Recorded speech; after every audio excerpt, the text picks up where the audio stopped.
সন্ধ্যা থেকে শুয়েই ছিলাম, অনেকক্ষণ শুয়েছিলাম, এই ঘরেই শুয়েছিলাম। তো তারপরে আর শুতে ইচ্ছা করছিল না।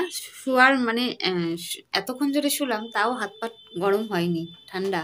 তারপরে তো সেলাই পড়ে আছে, একটা চিন্তা। সেলাই করতে বসে পড়েছি, কিছুক্ষণ হলো সেলাই করতে বসেছি। এই দেখো, তো এখন মনে হয় 9টা বেজেও গেছে। আর সেলাই করলে হবে না, এবার ও বাড়িতে চলে যেতে হবে। কারণ সন্ধ্যে থেকে করলে ভালো হতো, কিন্তু আমার ইচ্ছা করছিল না, আলিস্যি লাগছিল। এত ঠান্ডা, এত ঠান্ডা, কি বলবো। ওফ, এখনো হাত পাটা মানে গরম হয়নি, ঠান্ডা।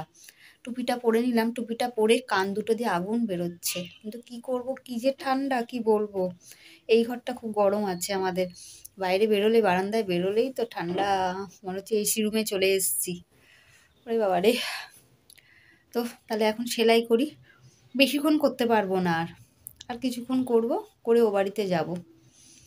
ও বাড়িতে যাব, রাস্তায় যায়, এখনো কুয়াশা পড়েনি, মা বলল। যাই না, আর একটু পর থেকে হয়তো কুয়াশা পড়েও যেতে পারে। রাস্তা তো মানে দেখা যায় না, শুধু সাদা আর সাদা হয়ে থাকে। কালকে সকালবেলা যে উঠে মানে কি মুখ দেখবো, কুয়াশার মুখ দেখবো না রোদের মুখ দেখবো, মনে হয় না রোদের মুখ দেখবো। আর যেদিন রোদের মুখ দেখি, মনটা খুব ভালো লাগে।